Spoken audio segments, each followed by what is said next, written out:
حضرت گرامی، رب کائنات کے پاکیزہ کلام میں سے میں نے آیات بینات آپ کے سامنے تلاوت کرنے کا شرف حاصل کیا ہے۔ رب تبارک و تعالی اپنی اس پاکیزہ کلام کے اندر جو مسلمانوں پر نازل فرمائی، ہماری خانگی زندگی سے لے کر معاشرتی زندگی سے لے کر اجتماعی زندگی اور ریاست کے نظام تک ہر چیز کے اندر رب تبارک و تعالی نے ہماری یہی رہنمائی فرمائی ہے کہ ہم ہر چیز کے اندر عدل و انصاف کو ملوز خاطر رکھیں۔ فرمایا گفتگو کرو، توجہ قرآن کی طرف، فرمایا گفتگو کرو وَإِذَا قُلْتُمْ فَاعْدِلُوا، جب تم گفتگو کرو تو تمہاری گفتگو کے اندر بھی عدل و انصاف ہونا چاہیے۔ فرمایا کہ تم فیصلہ کرو وَإِذَا حَكَمْتُمْ بَيْنَ النَّاسِ أَن تَحْكُمُوا بِالْعَدْلِ، فرمایا کہ لوگوں کے درمیان تمہیں نجی اعتبار سے، خانگی اعتبار سے، کوئی میاں بیوی کے درمیان جھگڑا ہو جاتا ہے، کوئی محلے میں، مارکیٹ میں، برادری میں، کمیونٹی میں، کسی بھی جگہ، وَإِذَا حَكَمْتُمْ بَيْنَ النَّاسِ أَن تَحْكُمُوا بِالْعَدْلِ، فرمایا کہ عدل و انصاف سے کام لو۔ یہاں تک فرمایا کہ اعدلوا بین اولادکم، اپنی اولاد ہے تمہاری۔ صحابی رسول حضرت نعمان بن بشیر رضی اللہ تعالی عنہ نبی کریم صلی اللہ تعالی علیہ وسلم کی بارگاہ میں اپنے والد گرامی کے ساتھ حاضر ہوئے۔ فرماتے کہ میرے والد گرامی نے حضور علیہ السلام کی بارگاہ میں عرض کیا، یا رسول اللہ صلی اللہ علیہ وسلم، میں اپنے بیٹے نعمان بن بشیر کو کوئی چیز دینا چاہتا ہوں، ہدیہ دینا چاہتا ہوں، کوئی زمین دینا چاہتا ہوں، کوئی باغ دینا چاہتا ہوں، اور میں آپ کو اس پر گواہ بنانا چاہتا ہوں۔ یہ ذرا سنیے گا، اللہ کے نبی صلی اللہ علیہ وسلم نے فرمایا، کیا آپ یہ ہدیہ دوسری اولاد کو بھی دے رہے ہیں؟ عرض کی یا رسول اللہ نہیں، دوسری اولاد کو تو نہیں دے رہا۔ حضور نے فرمایا اعدلوا بین اولادکم، فرمایا کہ اپنی اولاد کے درمیان عدل و انصاف کرو، اولاد کے درمیان عدل و انصاف ہونا چاہیے۔ یہ یاد رکھیے گا کہ ایک تو وراثت ہوتی ہے جو انسان کے فوت ہونے کے بعد تقسیم ہوتی ہے، اس کا ایک دستور اور ایک اصول قرآن نے عطا فرمایا، اور اس کے حصے رکھے قرآن نے کہ کس کو کون سا حصہ دیا جائے گا۔ لیکن زندگی کے اندر آپ اپنی اولاد کو اگر کچھ چیز دینا چاہتے ہیں تو اس میں یہی حضور علیہ السلام کا دستور کار فرما ہوگا کہ اپنی اولاد کے درمیان عدل و انصاف کرو، بچیاں ہوں، بچے ہوں۔ مراد یہ ہے کہ کسی بھی موقع پر فرمایا گفتگو کرو تو اس میں بھی عدل ہونا چاہیے، فرمایا فیصلہ کرو تو اس کے اندر بھی عدل ہونا چاہیے، فرمایا کہ اولاد میں تقسیم کرو تو اس میں بھی عدل ہونا چاہیے۔ اللہ اکبر، بلکہ فرمایا کہ اگر کوئی دشمن بھی تمہارے سامنے آ جائے تو تم نے عدل کے دامن کو نہیں چھوڑنا ہے۔ وَلَا يَجْرِمَنَّكُمْ شَنَآنُ قَوْمٍ عَلَىٰ أَلَّا تَعْدِلُوا اعْدِلُوا هُوَ أَقْرَبُ لِلتَّقْوَىٰ اعْدِلُوا هُوَ أَقْرَبُ لِلتَّقْوَىٰ، فرمایا کسی شخص کی دشمنی تمہیں اس بات پر نہ ابھارے، ترغیب نہ دے کہ اب تم عدل کے دامن کو چھوڑ دو، نہیں اب تو ہمارا دشمن آ گیا ہے، اب اونٹ پہاڑ کے نیچے آیا ہے، اب ہم نے سب انتقام لینے ہیں، نہیں نہیں نہیں۔ اللہ کے نبی صلی اللہ علیہ وسلم کی بارگاہ کے اندر ایک بظاہر کلمہ گو آیا، ایک یہودی آیا، ان کے درمیان اختلاف پیدا ہو گیا۔ حضور نے فیصلہ فرماتے ہوئے یہ نہیں دیکھا کہ یہ کلمہ گو ہے، یہ یہودی ہے، بلکہ حضور نے عدل و انصاف کے ساتھ فیصلہ فرمایا، اور یہ اعلان کر دیا کہ انصاف انصاف ہے، اس انصاف کے دامن کو کسی بھی اعتبار سے تم نے نہیں چھوڑنا ہے۔ اور فرمایا کہ یہی حکم چلتے چلتے ریاست کے لیے، ریاست کے حکمرانوں کے لیے، فرمایا کہ جب معاملات ریاست اور امور ریاست تمہیں چلانے پڑے تو تم نے اس چیز کا خیال رکھنا ہے کہ لوگوں کے درمیان عدل کرنا ہے۔ دو چیزوں کا حکم فرمایا، ان اللہ یامرکم ان تؤدوا الامانات الی اہلھا وَإِذَا حَكَمْتُمْ بَيْنَ النَّاسِ أَن تَحْكُمُوا بِالْعَدْلِ، فرمایا تم لوگوں کے درمیان جب معاملات ہوں تو عدل و انصاف سے کام لو، اور دوسرا فرمایا کہ لوگوں کی امانتیں جو ہیں وہ ان کے آلوں تک پہنچا دو۔ سب سے بنیادی چیز یہ ہے، سب سے اہم ترین چیز یہ ہے۔ اللہ تبارک و تعالیٰ نے اس دنیا کے نظام کو چلانے کے لیے تقسیم کار رکھی ہے. کوئی کھیتی باڑی کرنے والا ہے، کوئی بڑائی کا کام کرنے والا ہے، کوئی موچی کا کام کرنے والا ہے، کوئی صنعت چلانے والا ہے، کوئی علم کی ترویج کا ہے. یہ سوسائٹی کا حسن یہ ہے کہ مختلف قسم کے افراد کی مختلف ڈیوٹیاں ہیں. سب لوگ اگر ایک طرف لگ جائیں گے، جیسے ہمارے ہاں ہوتا ہے کہ مارکیٹ کے اندر ایک ٹرینڈ آتا ہے کہ ہاں بھائی آج کل کون سی تعلیم سب سے زیادہ بک رہی ہے، ڈگری کون سی سب سے زیادہ بک رہی ہے، تو سب اٹھا کے اپنے بچوں کو اسی طرف لگانا شروع کر دیتے. ایک معاشرے کے اندر ایک بیلنس رہنا چاہیے. اسی طرح ہاں بھائی آج کل مارکیٹ کے اندر کون سی سب سے زیادہ چیز بک رہی ہے، سب لوگ اپنے پیسے ادھر سے اٹھائے فلاں کیا ٹمکا کیا اور اٹھا کے جو ہے ایک ہی چیز کے اندر لگانے شروع کر دیے. پھر ڈوبے تو سارے کے سارے ایک ساتھ ڈوبے. زرعی زمینیں، کتنی زرعی زمینیں ہیں، ان کو اٹھا کر جو ہے فوراً جو زمینیں سونا اگل رہی ہیں، جو لوگوں کو اناج دے رہی ہیں، ان کو اٹھا کے جو ہے وہ بلڈنگیں بن رہی ہیں، سوسائٹیاں بن رہی ہیں. تو یہ ہمارے ہاں ایک ٹرینڈ چل پڑتا ہے کہ سارے لوگ ایک طرف چل پڑتے ہیں. معاشرے کا حسن یہ ہے کہ ہر چیز کو اس کی جگہ پر رکھا جائے. یہ بھی سوسائٹی کے لیے عدل ہے، انصاف ہے کہ ہر شخص کو اس کا مقام دیا جائے، ہر شخص کو اس کی عزت دی جائے، ہر شخص کے پیشے کو عزت دی جائے، ہر حقدار کو حق دیا جائے، تاکہ سوسائٹی کے اندر، معاشرے کے اندر ایک بیلنس رہے. انبیاء کرام علیہ الصلوۃ والسلام کو بھی رب تبارک و تعالیٰ نے نبوت بھی عطا فرمائی، حکمت بھی عطا فرمائی. حضرت داؤد علیہ السلام کو اللہ تبارک و تعالیٰ نے بادشاہت بھی عطا فرمائی، اور اس کے ساتھ ساتھ آپ کے صاحبزادے حضرت سلیمان علیہ السلام کو اللہ تبارک و تعالیٰ نے اتنی بڑی سلطنت عطا فرمائی کہ آپ تخت سلیمان پر بیٹھ کر وَغُدُوُّهَا شَهْرٌ وَرَوَاحُهَا شَهْرٌ، قرآن کہتا ہے کہ ایک مہینے کا سفر صبح طے کرتے تھے اور ایک مہینے کا سفر شام کو طے کرتے تھے. اپنی سلطنت کے اندر آپ سفر کیا کرتے تھے. اللہ نے حضرت داؤد علیہ السلام کے بارے میں سورہ صاد کے اندر فرمایا کہ ہم نے داؤد کو فصل الخطاب، فیصلہ کرنے کی قوت عطا فرمائی. یہ بھی اللہ کی طرف سے ملکہ ہوتا ہے. ہر بندہ کہے کہ ہر کام میں کر لوں گا، میرے پاس چونکہ بولنے کی اسپیکنگ پاور ہے تو ساری عقل میرے پاس آ گئی ہے، میرے پاس چونکہ پیسہ ہے تو پیسے کے ساتھ اللہ نے ساری عقل و شعور مجھے عطا کر دیا ہے. یہ انسان کی خوش گمانی ہوتی ہے. ہر شخص کو اللہ تبارک و تعالیٰ نے مختلف قسم کی چیزیں عطا فرمائی. کوئی انجینئر ہے، کوئی بڑائی ہے، کوئی کیا ہے. حضرت داؤد علیہ السلام کو اللہ تبارک و تعالیٰ نے فرمایا کہ فصل الخطاب، آپ کو قوت فیصلہ بہت عطا فرمائی تھی. سلیمان علیہ السلام کو اللہ تبارک و تعالیٰ نے بڑے ملکے عطا فرمائے. حضرت یوسف علیہ السلام کو اللہ تبارک و تعالیٰ نے نبی بھی بنایا، اور کیسے نبوتوں عطا فرمائی، اور اس کے بعد کیسے نبوت سے آگے بادشاہت کا راستہ کھولا کہ آپ کو کنویں سے اٹھا کر اللہ تبارک و تعالیٰ نے سلطنت عطا فرمائی. مشہور بات ہے، پورا میں واقعہ سنا نہیں سکوں گا، میرے سامنے قرآن کھلا ہوا ہے. اگر میں پورے واقعے کو ذکر کروں گا تو سارے کا سارا ہمارا جمعے کا خطبہ اسی پر مکمل ہو جائے گا. حضرت یوسف علیہ السلام جب جیل کے اندر تھے تو جیل کے اندر دو بادشاہ کے مقربین جیل کے اندر آئے. اس میں سے آپ نے ایک کے بارے میں یہ پیشن گوئی کی کہ اس کو سولی چڑھا دیا جائے گا، دوسرے کے بارے میں آزاد ہو جائے گا. جب وہ آزاد ہو کر گیا تو اس نے، بادشاہ کا مقرب تھا، اچانک بادشاہ نے ایک خواب دیکھا. بادشاہ کہتا ہے کہ میں نے خواب دیکھا ہے، اور خواب کے اندر میں کیا دیکھتا ہوں کہ 7 فربا گائیں ہیں. سبا فی 7 بقرات سمان، فربا قسم کی گائیں، یأکلہن 7 عجاف. میں دیکھتا ہوں کہ وہ فربا گائیں اور سوکی گائیں کو کھا رہی ہیں. وَسَبْعِ سُنبُلَاتٍ خُضْرٍ وَأُخَرَ يَابِسَاتٍ، فرمایا میں دیکھتا ہوں کہ 7 بالی ہیں، 7 سوکی ہیں، اور 7 جو ہے ان پر لگے ہوئے ہیں، ان پر دانہ لگا ہوا ہے. لَعَلِّي أَرْجِعُ إِلَى النَّاسِ لَعَلَّهُمْ يَعْلَمُونَ. بادشاہ کہتا ہے کہ بھائی مجھے کو بتاؤ اس خواب کی تعبیر کیا ہے. اس مقرب کو یاد آیا کہ یوسف علیہ السلام خوابوں کی تعبیر بتاتے تھے. وہ جیل کے اندر دوبارہ گیا. یوسف ایھا الصدیق افتنا فی 7 بقرات سمان، اے یوسف بتائیے ہمیں خواب کی تعبیر. آپ نے فرمایا بالکل میں خواب کی تعبیر بتاؤں گا.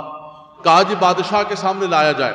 آپ نے فرمایا نہیں بادشاہ کے سامنے تو میں نہیں جاؤں گا، بلکہ جیل سے بھی میں باہر نہیں نکلوں گا جب تک مجھ پر جو الزامات نہیں لگے ہیں ان الزامات کو صاف نہ کیا جائے۔ الزام بھی الزام ہوتا ہے، اس الزام کو جب تک صاف نہ کیا جائے ان عورتوں کو بلاؤ اور ان عورتوں کو بلا کر پوچھا جائے فَاسْأَلُوا مَا بَالُ النِّسْوَةِ اللَّاتِي قَطَّعْنَ أَيْدِيَهُنَّ، جنہوں نے ہاتھ کاٹے تھے بتاؤ یوسف کا کیا معاملہ تھا۔ ان کو جب بلایا گیا تو انہوں نے کہا کہ قُلْنَا حَاشَ لِلَّهِ مَا عَلِمْنَا عَلَيْهِ مِنْ سُوءٍ، خدا کی قسم ہم نے یوسف کے اندر کوئی برائی نہیں دیکھی۔ خلوتوں میں، تنہائیوں میں ہم نے اس کو بلایا، ہم نے اس کو جو ہے انا راودتهن عن نفسی، زلیخا کہتی ہیں کہ میں نے برایا لیکن انہ لمن الصادقین، یوسف سچے تھے، یوسف جو ہے وہ پاکیزہ تھے۔ آپ نے فرمایا کہ بالکل صحیح ہے، میں اپنی کو پاکیزگی بیان نہیں کرنا چاہتا تھا، وما ابرئ نفسی ان النفس لامارۃ بالسوء، اللہ محفوظ فرمائے نفس تو نفس ہوتا ہے، نفس تو انسان کو، کسی بھی انسان کو برائی کی طرف لے کے جا سکتا ہے، لیکن میں اپنی برات کرنا چاہتا تھا تاکہ سب سے پہلے برات کی جائے۔ اس کے بعد آپ نے بادشاہ سے کیا کہا؟ آپ نے فرمایا کہ اے بادشاہ بات یہ ہے کہ تمہارے ملک کے اندر یہ سنیے گا جس کی وجہ سے میں نے یہ سارا ذکر کیا۔ یوسف علیہ السلام نے کہا کہ بادشاہ سلامت، یہ جو آپ نے خواب ذکر کیا ہے، یہ جو 7 بقرات سمانی ہے کہ 7 فربہ گائیں ہیں، 7 فربہ گائے کا مطلب یہ ہے کہ آپ کے ملک کے اندر 7 سال خوشحالی رہے گی۔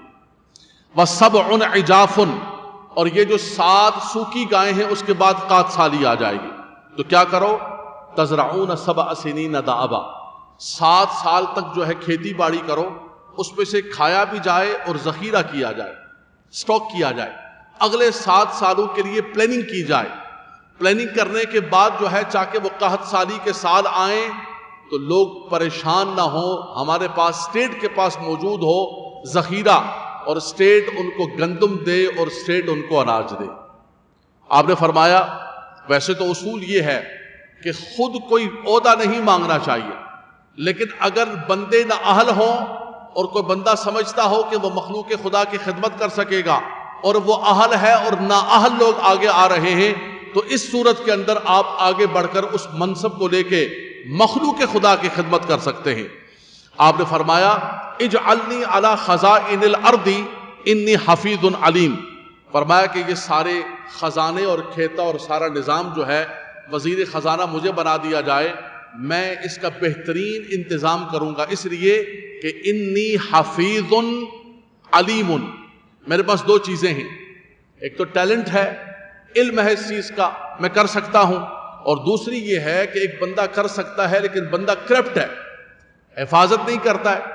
جس کو آپ نے خزانے کا نگہبان بنایا ہے وہی خزانے کا لوٹنے والا ہے، جس کو آپ نے بیت المال کا چیئرمین بنایا تھا وہی بیت المال کو کھانے والا ہے، تو وہ ملک اور وہ ریاست اور وہ ادارہ کبھی بھی ترقی نہیں کر سکتا ہے۔ آپ نے فرمایا انی حفیظ علیم، قرآن میرے سامنے کھلا ہوا، فرمایا کہ میں حفیظ بھی ہوں، حفاظت کرنے والا، اور ٹیلنٹڈ بھی ہوں، اس معاملات کو میں چلا سکوں گا۔ اور یہی ہوا، آپ کے حوالے کر دیا گیا، آپ نے بہترین قسم کی زراعت کی، لوگوں کو تھوڑا تھوڑا دیتے رہے، 7 سال تک سٹاک کرتے رہے، ریاست کے پاس جمع ہو گیا۔ وہی ہوا کہ جب قحط سالی آئی تو ایسا نہیں ہوا لوگ بھوکے مر گئے، لوگ بلکہ مصر کے اندر آتے رہے، ریاست اسی کے حساب کتاب سے ان کو دیتی رہی، اور یہ مشکل وقت گزر گیا۔ پھر لمبا قصہ ہے، میں اس طرف جانا نہیں چاہتا ہوں، کہ اسی قحط سالی کے زمانے کے اندر آپ کے بھائی بھی غلہ لینے کے لیے مصر کے اندر آئے، اور یوسف علیہ السلام سے ملاقات ہوئی، یوسف علیہ السلام نے ان کو پہچان لیا۔ اس کو انشاءاللہ تعالیٰ کسی اور وقت ذکر کیا جائے گا۔ اس وقت موضوع یہ ہے کہ اللہ تبارک و تعالیٰ نے نبیوں کو بادشاہ بنایا، انبیاء کرام کو بادشاہ بنایا، اور بادشاہ بنانے کے بعد ہمارے یہاں یہ سمجھا جاتا ہے کہ نظام حکومت ایک ایسی چیز ہے کہ یہ صرف جو ہے دنیا دار قسم کے لوگوں کا کام ہے۔ بھئی اللہ کے نیک بندوں کو کیا لگے ریاست کے نظام سے، اللہ کے نیک بندوں کو کیا لگے سیاست سے؟ نہیں مولانا صاحب، سیاست کے اندر نہ پڑے، یعنی ہم نے سیاست کو ایک گالی بنا دیا، سیاست کو ایک شجر ممنوع بنا دیا۔ نہیں پولیٹکس کی بات نہیں کرنی، پولیٹکس کی بات نہیں کرنی، نہیں پولیٹکس نہیں بھائی، سیاست کہتے ہیں نظام حکومت کو، سیاست کہتے ہیں ترتیب کو. نبی کریم صلی اللہ تعالیٰ علیہ وسلم نے فرمایا کہ انبیاء کرام کے اندر انبیاء کرام بنی اسرائیل کے اندر انبیاء آتے رہے، وہ نبی بھی ہوتے تھے اور بادشاہ بھی ہوتے تھے. اس کے بعد جو لوگ آئے، فرمایا کہ اس کے بعد لوگ جو ہے وہ ان کے نقش قدم پر چلتے رہے اور اسی طرح نظام حکومت چلاتے رہے. اسی طرح آقا دو جہاں صلی اللہ علیہ وسلم نے امام الانبیاء ہونے کے ساتھ آپ نے ریاست قائم کی، اور اس کے بعد اسی علی منہاج النبوت جو حضور نے ایک پیٹرن دیا تھا، اس پیٹرن پر خلفائے راشدین نے نظام عدل چلایا. اور وہ نظام عدل چلایا کہ آدم علیہ السلام سے لے کر قیامت تک ایسا نظام عدل کبھی بھی نہیں ہوگا جو میرے نبی کے خلفاء نے قائم دائم فرمایا. زمین پر کر کے دکھایا، ایک تھیری نہیں بلکہ پریکٹیکل. ورنہ لوگ کہتے ہیں کہ یہ جتنے دین کے ماننے والے لوگ ہیں، یہ جو مذہب کے ماننے والے لوگ ہیں، ان کی سب تصوراتی باتیں ہیں، تخیلاتی باتیں ہیں. ان کی ایک تھیوری ہے جو انہوں نے کتابوں کے اندر رکھی ہوئی ہے، یہ لوگوں کو سناتے رہتے ہیں. پریکٹیکل لائف کے اندر ایسا نہیں ہو سکتا ہے. یہ لوگ کبھی نظام حکومت نہیں چلا سکتے ہیں. رب تبارک و تعالیٰ نے انبیاء کرام کو بھی نظام حکومت عطا فرمایا، اس کے بعد آقا دو جہاں صلی اللہ تعالیٰ علیہ وسلم کو عطا فرمایا. اس کے بعد جتنے ان کے خلفائے راشدین تشریف لائے، رب تبارک و تعالیٰ نے ان کو بھی نظام خلافت عطا فرمایا. بنی اسرائیل کے بارے میں رب تبارک و تعالیٰ نے سورہ بقرہ کے اندر ذکر فرمایا. سورہ بقرہ کے اندر بنی اسرائیل آئے اور اس کے بعد فرمایا کہ نبی انبیاء کرام بادشاہ ہوتے رہے. وقال لهم نبیہم ان اللہ قد بعث لکم طالوت ملکا. اس کے بعد ایک طالوت بادشاہ آیا. لوگوں نے کہا قالوا انا یکون له الملک علینا ونحن احق بالملک منہ ولم یؤت ساعۃ من المال. کہتے اس غریب آدمی کو کدھر بادشاہ بنا دیا، یہ تو غریب آدمی ہے. قرآن کے الفاظ سنیے گے، میں ترجمہ نہیں کر رہا ہوں.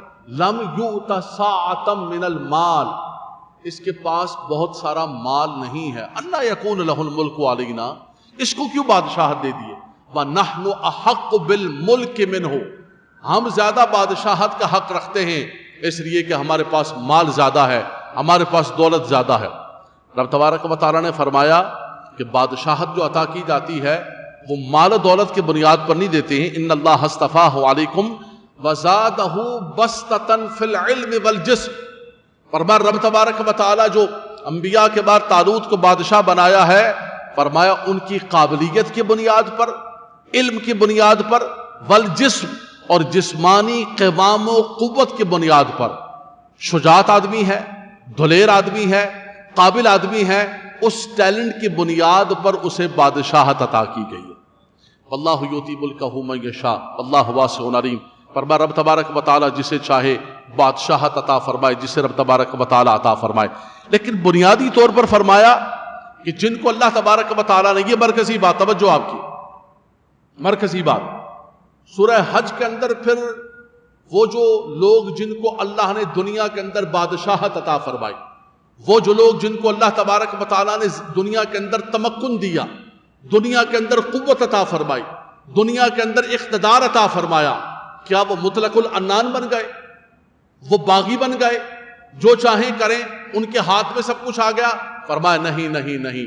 جو اللہ کے پیارے بندے ہیں، یہ نوجوان توجہ فرمائیے گا، جو اللہ کے پیارے بندے ہیں، اللہ کے محبوب بندے ہیں، فرمایا کہ جب اللہ نے ان کو بادشاہت عطا فرمائی تو فرمایا کہ انہوں نے زمین پر ظلم نہیں کیا بلکہ زمین پر عدل کا نظام قائم کیا. اعدلوا هو اقرب للتقوی. فرمایا عدل کے نظام کی برکت کیا ہے؟ عدل کے نظام کی برکت سے اللہ تبارک و تعالی پھر زمین کی بھی برکتیں عطا فرماتا ہے، آسمان کی بھی برکتیں عطا فرماتا ہے. جب اس زمین پر عدل کا نظام ہوگا، وہ اللہ تبارک و تعالیٰ کے احکامات کو پورا کریں گے. سنیے ذرا قرآن کیا کہتا ہے، قرآن کی طرف توجہ کیجیے. اور نوجوان بچے ہمارے بیٹھے ہوئے ہیں، اللہ آپ کی زبانیوں کو سلامت رکھے. آپ جمعے کے دن تشریف لائے، اول ترین وقت میں رب تبارک و تعالیٰ فرماتا ہے الذین ان مکناہم فی الارض.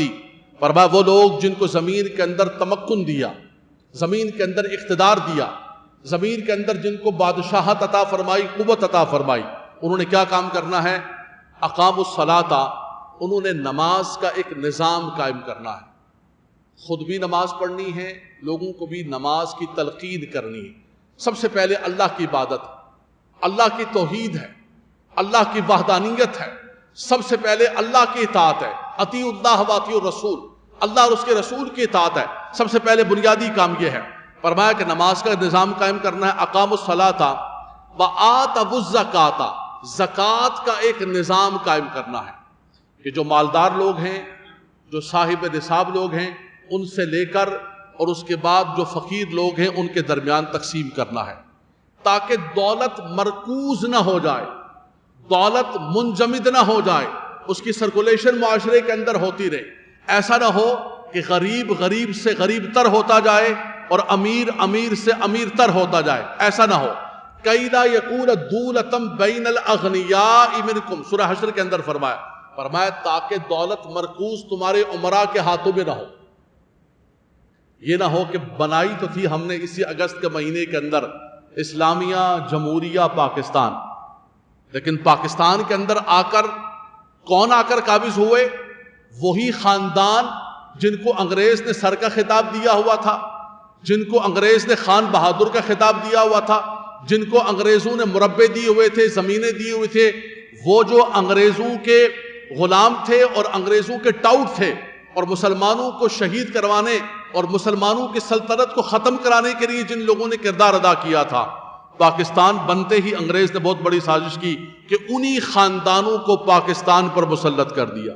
وہ 20 ہیں، 22 ہیں، 25 ہیں، 50 ہیں، 99% پبلک جو ہے وہ پریشان حال ہے، اور وہ خاندان امیر سے، انہی کے پاس زمینیں ہیں، انہی کے پاس انڈسٹریاں ہیں، اور طاقت کے بنیاد پر وہی اسمبلیوں کے اندر پہنچ گئے۔ وہاں بھی بینکوں کو ہر 2-4 سال کے بعد این آر او کے نام پر لوٹ کر سارا مال لے لیا جاتا ہے۔ فرمایا اس لیے اللہ نے تمکن نہیں دیا تھا، اس لیے اللہ نے ریاست نہیں دی تھی۔ ہم نے تو یہ ریاست حاصل کی تھی اسلامیہ جمہوریہ پاکستان، کہ یہاں اسلام ہوگا اور جمہوریت ہوگی۔ آج یہاں پر نہ اسلام موجود ہے نہ جمہوریت موجود ہے، کچھ بھی موجود نہیں ہے۔ فرمایا مقصد کیا تھا؟ اقاموا الصلاۃ وآتوا الزکاۃ وامروا بالمعروف، یہ قرآن پڑھ رہا ہوں میں، ونہوا عن المنکر۔ فرمایا انہوں نے کیا نظام قائم کرنا تھا؟ نماز کا نظام، زکوٰۃ کا نظام، امر بالمعروف کا نظام، نہیں عن المنکر کا نظام۔ یہ قرآن بتا رہا ہے، یہ اصول میں اپنے گھر سے ریاست کے نہیں بتا رہا ہوں کہ یہ ریاست کے اصول جو ہے اپنے گھر سے ذکر کیے جا رہے ہیں۔ یہ ہمارا مالک و مولا جو انفرادی زندگی سے اجتماعی زندگی کے اندر ہماری رہنمائی کر رہا ہے، فرمایا یہ کام کرنا تھا۔ وَلِلَّهِ عَاقِبَةُ الْأُمُورِ، فرمایا کہ لوٹ کر تو اللہ کی طرف جانا ہے، اس لیے اس نظام کو اللہ اور اس کے رسول کے احکامات کے مطابق کرو، نظام عدل قائم کرو۔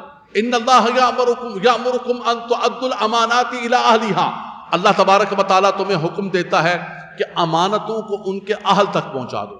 ہمارے یہاں نیچے سے لے کر اوپر تک، سبزی والا ہے وہ بھی پانی کا چھیٹا لگا رہا ہے، گوشت والا ہے وہ بھی پانی کے اندر ڈبکیاں لگا کے کر رہا ہے، مرغی والا ہے وہ بھی مردہ مرغیوں جو ہے بیچ بیچ کے لوگوں کو کر رہا ہے۔ جس کا ہاتھ پہنچ رہا ہے، ایک چھوٹے سے محلے کے اندر کوئی کونسلر ہے، کوئی چیئرمین ہے، کوئی زکوٰۃ کا چیئرمین بنا دیا، کسی کو کچھ بنا دیا، ہر بندہ یہ سمجھتا ہے کہ اب یہ میرے ہاتھ کے اندر اقتدار آ گیا ہے، جو کچھ کرنا ہے اس کے اندر کر لو۔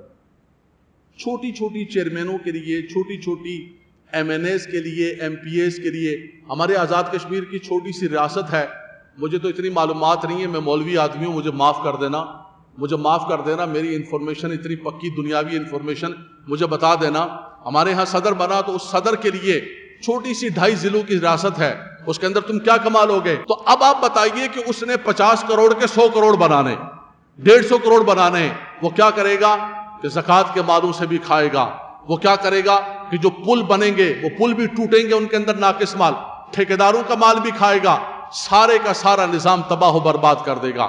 اور حضرات گرامی کی بات یاد رکھیے گا کہ ایسی ریاستیں، ایسا نظام ہمیشہ سدا نہیں چلتا ہے، یہ نظام ایک نہ ایک دن ختم ہو جاتا ہے۔ میرے سامنے قرآن کھلا ہوا ہے، میں اپنے بچوں کو قرآن سے رہنمائی کرنا چاہتا ہوں، میری رہنمائی کو یہیں چھوڑ کے چلے جانا نوجوانوں، لیکن اللہ کے پاکیزہ کلام کے سبق کو ساتھ لے کر جانا۔ یہ سبق رب تبارک و تعالیٰ تمہیں عطا فرما رہا ہے، یہ سبق، یہ ہدایت رب تبارک و تعالیٰ عطا فرما رہا ہے۔ اللہ تعالیٰ فرماتا ہے وَكَأَيٍّ مِّن قَرْيَةٍ أَهْلَكْنَاهَا وَهِيَ ظَالِمَةٌ، وَهِيَ خَاوِيَةٌ عَلَىٰ عُرُوشِهَا وَبِئْرٍ مُعَطَّلَةٍ وَقَصْرٍ مَشِيدٍ. فرمایا کتنی بستیاں ہیں، بڑی خوبصورت قسم کی بستیاں تھیں. بلکہ آگے فرمایا وَكَأَيٍّ مِّن قَرْيَةٍ أَمْلَيْتُ لَهَا وَهِيَ ظَالِمَةٌ.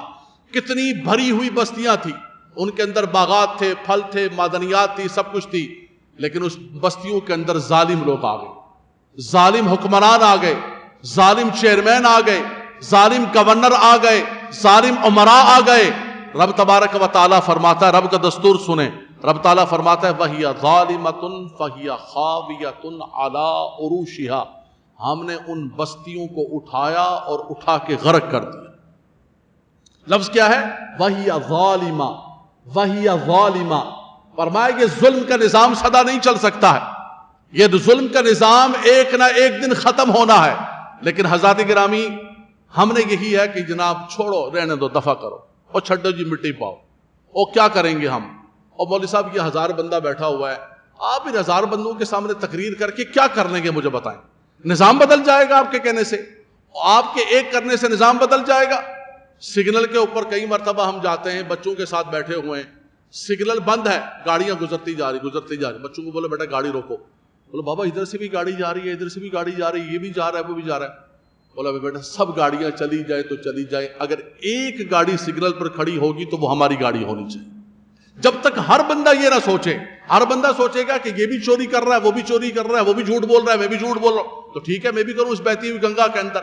ہر بندہ کالے پیلے نیلے کے اندر لگا ہوا، تو مجھے کیا ضرورت ہے اس معاشرے کے اندر سچی بات کرنے کی؟ میں بھی جھوٹی بات کروں، جھوٹا کام کروں؟ نہیں، پھر معاشرہ تباہ و برباد ہوگا.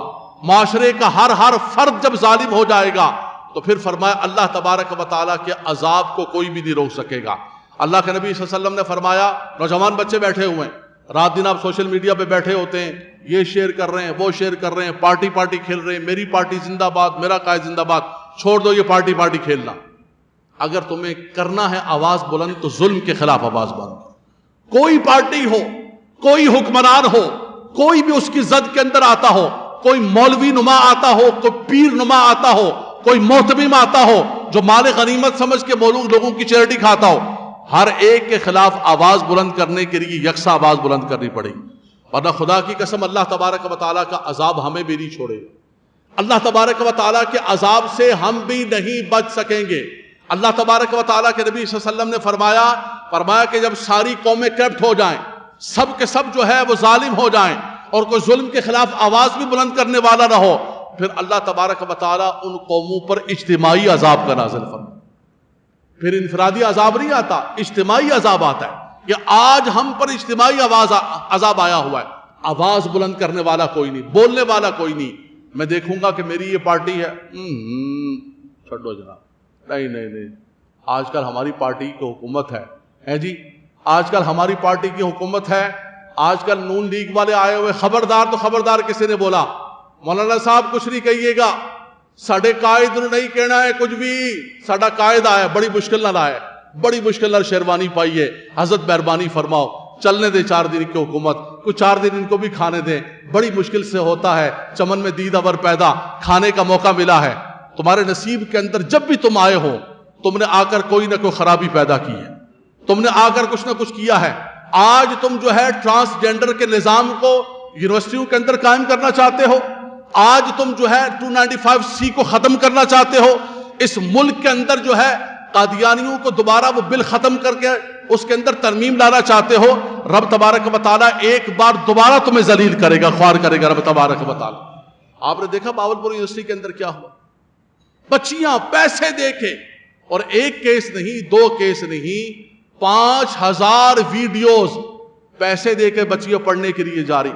ہم نے کہا بچیوں کو پڑھانے کا کون منع کر رہا ہے؟ ہم نے کب کہا بچیوں کو نہ پڑھائے، لیکن کوئی کنڈیشنز ہوں، کوئی قیود ہوں، حدود و قیود ہوں، کوئی بیریئرز ہوں. آپ نے مخلوط تعلیم کا ایک نظام قائم کر کے رکھا ہوا ہے. آپ بناؤ، ان کے لیے الگ یونیورسٹیاں بنائیں، ان کے لیے لیڈیز ہاسٹل بنائیں، ان کے اوپر لیڈیز کو رکھیں. آپ آج دیکھیں منہ دکھانے کے قابل نے وہ والدین جن غریبوں نے مزدوریاں کر کر کے اپنے بچیوں کو پڑھانے کے لیے بھیجا تھا، آج ان کے خاندان کی عزتیں تار تار ہو گئیں. لیکن کوئی پوچھنے والا نہیں ہے، کوئی پوچھنے والا نہیں ہے. میجر اعجاز صاحب کو کوئی پوچھنے والا نہیں ہے. یہ اسی کے لیے تو ہے وہ کوڈ جو بنایا گیا. جو فوجی عدالتیں بنائی گئی ہیں وہ اسی کے لیے تو بنائی گئی. ان کو لے کر آئیں, میجر صاحب کو لے کر آئیں, بولے جی آپ سب سے بڑے مستحق ہیں کہ سب سے پہلے اس فوجی کوڈ کے اندر آپ کو لٹکایا جائے. ایسا اندھا نہ کریں, ایسا اندھا کریں گے تو یہ ملک جو اللہ کی نعمت 14 اگست کے اس مہینے کے اندر اللہ نے ہمیں عطا کیا ہے, یہ سب کچھ تباہ و برباد ہو جائے گا. لیکن حضرات گرامی, ہماری بھی ذمہ داری ہے, آخری بات, وقت ہو چکا ہے, ہماری بھی ذمہ داری ہے کہ آواز کو بلند کریں. اللہ کے نبی صلی اللہ علیہ وسلم نے فرمایا رب تبارک و تعالیٰ نے جبریل علیہ السلام کو ایک بستی کے اندر بھیجا. دوبارہ میں یہ حدیث پاک سنا رہا ہوں, 12 میں یہ حدیث پاک سنا رہا ہوں, چوتھی بار میں یہ حدیث پاک سنا رہا ہوں. ساری منزلیں بیٹھی ہوئی دوبارہ سن لیں, آپ بھی سن لیں, میں اپنے آپ کو بھی سنا دوں. فرمایا جبریل علیہ السلام کو بھیجا, جبریل جاؤ انقلب مدینہ قضا قضا, فلاں بستی کو اٹھاؤ اور اٹھا کے غرق کر دو. عرض کیا مالک و مولا ان عبدک فلانا لم یعصک طرفۃ عین, خدایا اس بستی کے اندر تیرا ایک ایسا نیکوکار بندہ موجود ہے جس نے ایک پلک جھپکنے کے برابر بھی تیری نافرمانی نہیں کی. یہ حدیث پاک پڑھو مشکات کی بھی, لم یعصک طرفۃ عین, ایک پلک. یہ کون کہہ رہا ہے؟ یہ پبلک نہیں کہہ رہی ہے, جبریل کہہ رہے ہیں اللہ کی بارگاہ کے اندر. واقعتاً وہ بندہ نیک تھا, سچا تھا, لیکن فرمایا صرف نیک ہونا کافی نہیں ہے. فرمایا ہاں وہ نیک تھا, تسبیح پڑھتا تھا, عبادات کرتا تھا, سب کچھ کرتا تھا, لیکن اس کے سامنے پورا معاشرہ تباہ و برباد ہو رہا تھا. اس کے چہرے پر کبھی تغیر نہیں آیا, اس کا دل کبھی پریشان نہیں ہوا, اس نے کبھی آواز کو بلند نہیں کیا, اس نے کسی بھی اعتبار سے کوئی کردار ادا نہیں کیا. فرمایا اس بستی والوں کے ساتھ اس نیکوکار کو بھی اٹھا کے ڈبو دیا گیا. حضرات گرامی, یہ حدیث رسول میں نے پڑھی. اس لیے اگر ہم اس اجتماعی عذاب سے بچنا چاہتے ہیں تو یہ جو ظلم کا بازار ان حکمرانوں نے گرم کیا ہوا ہے, خدا کا واسطہ, تمہیں خدا رسول کا واسطہ ہے, یہ پارٹی کھیلنا بند کر دو, ملک کی بات کرو, ملک کے بقا کی بات کرو, اسلامیہ جمہوریہ پاکستان کی بات کرو, جہاں بچہ بچہ مقروض ہو چکا ہے, جہاں کی معیشت سسک رہی ہے, جہاں لوگوں کے پاس بل بھرنے کے پیسے نہیں, پریشان ہے کہ میں بل بھروں یا میں راشن خرید کر لے کر آؤں, یا میں بچوں کی فیس دوں, یا میں مکان کا کرایہ دوں, میں جاؤں تو جاؤں کدھر جاؤں, کیا چیز خرچ کروں اور کیا چیز خرچ نہ کروں. لوگوں کی زندگیاں اتنی اجیرن ہو چکی ہیں, اور ہم اگر خاموش بیٹھے رہیں گے تو کل اللہ کی بارگاہ کے اندر ہمیں بھی بھگتنا پڑے گا. میں نوجوان بچوں سے کہتا ہوں, یہ ہمارے بزرگ تو چھوٹے چھوٹے موبائل رکھے ہوئے ہیں, بہت سارے ایسے جو ان پنچایتوں کے اندر پڑھتے نہیں, آپ سوشل میڈیا استعمال کرتے ہیں, رات دن 1 گھنٹہ 2 گھنٹہ 3 گھنٹہ آپ سوشل میڈیا کو بیٹھے ہوئے ہیں. خدا رسول کا واسطہ اس کے اندر کوئی نہ کوئی ظلم کے خلاف آواز کو بلند کیجیے. آپ کہیں گے اس سے کیا ہوتا ہے؟ نہیں, کم سے کم آواز بلند ہوگی. اللہ کے نبی صلی اللہ علیہ وسلم نے فرمایا من رأى منکم منکرا فلیغیرہ بیدہ فإن لم یستطع فبلسانہ فإن لم یستطع فبقلبہ. فرمایا تم میں سے کوئی برائی کو دیکھے تو سب سے پہلے وہ اپنے ہاتھ سے برائی کو روکے. اب میں آپ کو یہ تو نہیں کہہ سکتا ہوں کہ نکلو باہر, تلوار لو, ڈنڈا لو, بندوق لو, انارکی پھیل جائے گی, ملک تباہ و برباد ہو جائے گا. جن لوگوں نے یہ کام کیا انہوں نے بھی ملک کو نقصان پہنچایا. اس کے لیے ریاست کے ادارے موجود ہیں, اس کے لیے قانون نافذ کرنے والے ادارے موجود ہیں. ہمارے بزرگوں نے کبھی بھی ہمیں, سنیے گا, نوٹ کیجئے گا, ہمارے بزرگوں نے کبھی بھی ہمیں یہ سبق نہیں پڑھایا کہ آپ اپنے ہاتھ کے اندر قانون لیں اور ملک کے اندر انارکی پھیلا دیں. دوسرا کیا فرمایا؟ فإن لم يستطع فبلسانہ. اگر آپ ہاتھ سے نہیں کر سکتے تو کم سے کم زبان سے تو کر سکتے, قلم سے تو کر سکتے, آپ لکھ تو سکتے ہیں. کم سے کم ان ظالموں کے ساتھ جو ہے کھڑے نہ ہوں, ان ظالموں کے معاون اور ممد نہ بنے. حضرت امام حسین رضی اللہ تعالیٰ عنہ کی کربلا کا میدان ہمیں پکار رہا ہے. سیدنا عمر فاروق رضی اللہ تعالیٰ عنہ, سیدنا صدیق اکبر, یہ نظام عدل ہمیں پکار رہا ہے کہ اس نظام عدل کے لیے اپنی آواز کو بلند کریں. نہیں مولانا صاحب کچھ نہیں ہوگا, کچھ نہیں ہوگا, کچھ بھی نہیں ہوگا, چھوڑ دے, رہنے دے, ایسے خواہ آپ جمعے کو ہمیں بھی تنگ کرتے ہو, آپ بھی تنگ ہوتے ہو, چھوڑو اس کو, رہنے دو. ہاں یہ دودھ پی کے اگر سونا چاہتے ہو تو سو جاؤ. رب تعالیٰ بھی فرماتا ہے ٹھیک ہے آرام کرو. ان اللہ لا یغیر ما بقوم حتی یغیروا ما بانفسہم. خدا نے بھی اس قوم کی حالت نہیں بدلی نہ ہو جس کو خیال آپ اپنی حالت کے بدلنے کا. یہ ہمارا سندھ کا بیچارہ مزارے بیٹھا ہوا ہے, وہ خود بھی غلام تھا, اس کے بچے بھی غلام, اس کی نسل بھی غلام, اس کا باپ بھی غلام. وڈیروں کے سامنے ہاتھ اٹھا رہا تھا, سائیں بابا تھوڑا راشن گھر بھیج دے. نسل در نسل غلام رہے گی. اگر آپ اس غلامی کو توڑنا چاہتے ہیں تو اس کے لیے خود آپ کو نکلنا پڑے گا, اس کے لیے خود آپ کو آواز بلند کرنی پڑے گی.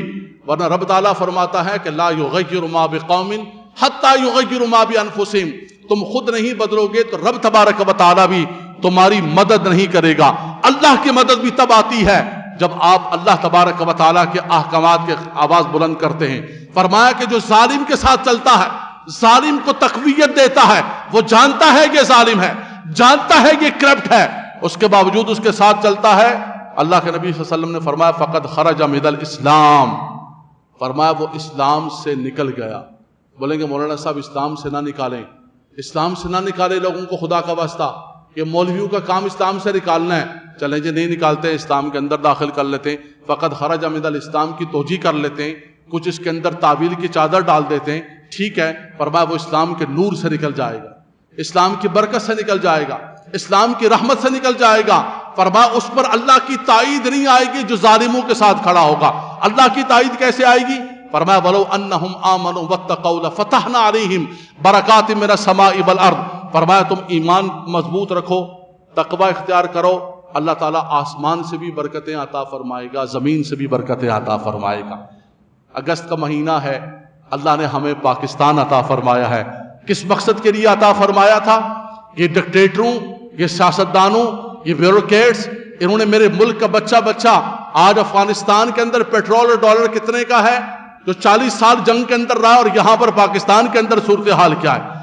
آج انڈیا کو دیکھیں، آج وہ بنگلہ دیش ٹکا جو ہم ان کو تانے دیتے تھے، آج وہ ٹکا کدھر چلے گیا اور ہم ٹکے سے بھی نیچے ٹکے کے بن کے رہ گئے۔ یہ تبھی ہوا ہے کہ ہر بندے کو دوسری چیزوں کے اندر الجھا کے رکھا۔ میرا وطن ہے، میری سرزمین ہے، یہ اللہ کی نعمت ہے، میرا مالک و مولا کرم کر دے۔ اللہ نے سب کچھ دیا ہے، زراعت بھی دیے ہیں، دریا بھی دیے ہیں، موسم بھی دیے ہیں، ہر قسم کی معدنیات بھی دی ہیں۔ اللہ ہمیں ہدایت عطا فرمائے اور ہم اچھے حکمران بھی لے کر آ جائیں۔ حضور نے فرمایا اعمالکم عمالکم، جیسے تمہارے اعمال ہوں گے ویسے تمہارے عمال اور تمہارے سربراہ ہوں گے۔ پتہ چلا کہ ہمیں اپنے آپ کو بھی بدلنا ہوگا۔